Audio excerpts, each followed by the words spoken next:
Hi, I'm Paul Gero. I'm a portrait and wedding photographer based in Ladera Ranch, California. I'm also the author of the book Digital Wedding Photography and a member of the Sony Artisans of Imagery program.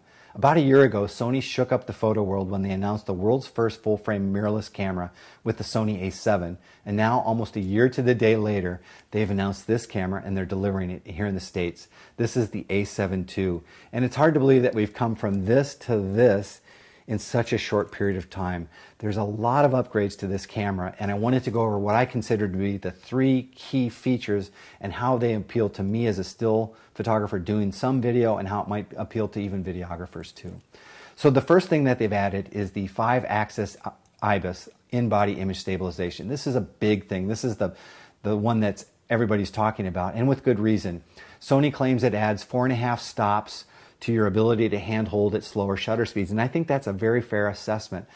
That's with the 55mm lens. I've been able to handhold down to 1/4 of a second with this, 1/8 of a second, and 1/15 of a second. Now, how this comes into play for me is it expands the capabilities of the 35 and the 55mm lenses, which came out last year, but they didn't have optical steady shot. Now with this camera they do.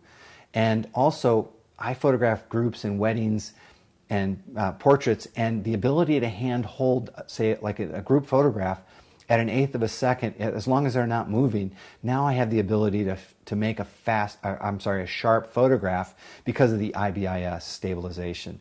I think that's a great feature, and in the cinema world and the videographer space, I think they're going to really appreciate it because it'll allow them to perhaps do some work with less rigging, or if they're doing run and gun, or if they want it to be very discreet, low profile, they'll still be able to shoot stabilized video with this camera.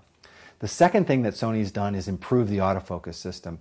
They've taken things from the A6000, the A77 Mark II that are part of the 4D focus system and brought them into this camera.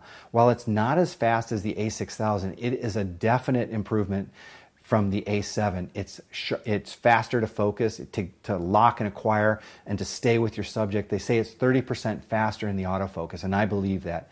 It's definitely a noticeable upgrade, and I think photographers like me who shoot people in motion moving at weddings and with portraits are going to find that a very, very nice upgrade. And finally, the third thing that I want to talk about was in the video space, they've upgraded to a professional video codec. Now they're using the XAVC-S codec, and then also the S-Log2 profile, starting at 1600 ISO. So that's much like the A7S, which appeals to a lot of cinematographers as well because of the Pro codec and the S-Log profile. Now they've got it at 1600 in this camera as opposed to 3200 in the A7S.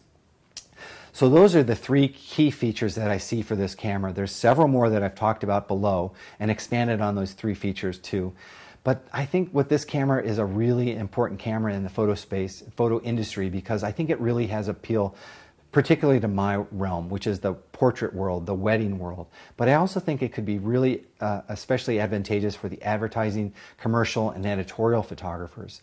This is a camera that gives you a full-frame sensor with image stabilization and much more responsive autofocus. I think that's going to make a lot of people who have been on the fence say, I'm going to get this mirrorless camera, and this is going to be the one I'm going to try first. Or if they've tried them in the past and they've disappointed, I think this is the one that's going to restore their confidence in the mirrorless systems, because this is a really pro-grade build quality. It has improved autofocus, and I think it's the kind of camera that a lot of people are going to say, yes, that's going to be my first entree into the mirrorless world. So I hope you enjoyed this video. I hope the blog post too helps you as well. If you have any comments or any questions, please be sure and leave them below. I'll try to answer your questions as quickly as I can. Thanks so much for watching, and I'll talk to you soon. Bye.